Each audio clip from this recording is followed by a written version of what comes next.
Hey David, this is just a small report from the lesson we did together on the 12th of December. Firstly, just looking at your start position, I think that your start position is actually very good. If we take ball position relevant to your feet, it looks like your ball's quite far forward, but if we look at it compared to your upper body, it's actually very good. Your ball position is just slightly left of the chest bone and the sternum bone, so that's a big improvement. I like your hand position, it's nicely on top of the ball, so there's lots of very good stuff there.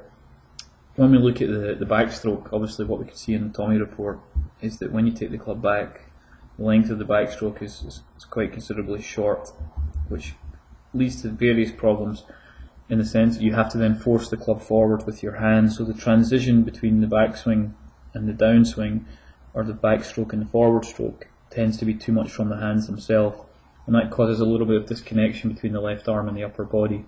That's not completely visible, but we can see at the end of the movement that's what tends to cause your head to fall back slightly. I'm just going to mark the length of the club face position there, so you're taking your backstroke to about here. Like we could see on the Tommy report, this tends to make the movement just too fast for tempo. When we look at the forward stroke here as we come back down to hit the ball, if we look at the impact position, I like the impact position, it's nice. The club face is fairly square like we saw in the Tommy. The hands have come back nicely to the start position. The head is fairly stable and the weight's staying nicely into the left side, and when I watch the ball roll back, it's very smooth, there's no bouncing, there's a nice roll on the ball. This is where we start to lose a little bit of the connection going into that position there, so the weight falling a little bit into the right and the left. You can see a little bit of daylight there between the upper left arm and the body, which I'd rather not see, but again this is caused because of the transition being with the arms rather than being with the body.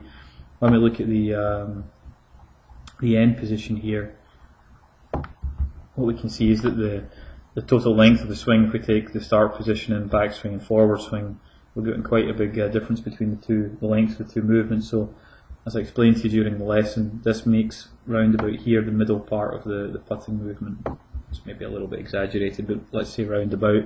So that would also mean that the fastest part of your movement is in this position here.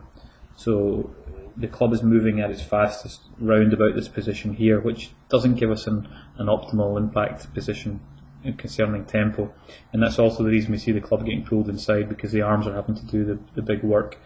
The exercise we did using the mirror I think would be most helpful to try to get the feeling of tempo, but also getting the club moving in a little bit straighter line.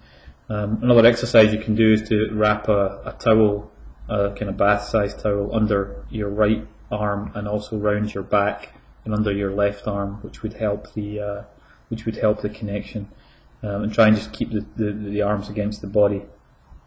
You can use the true plane as well to monitor the length of your movement. All these things are good, but I think the two things I would start with are the mirror, and I'll send you also in this mail the speed, the metronome, so you have that as a file to use as well.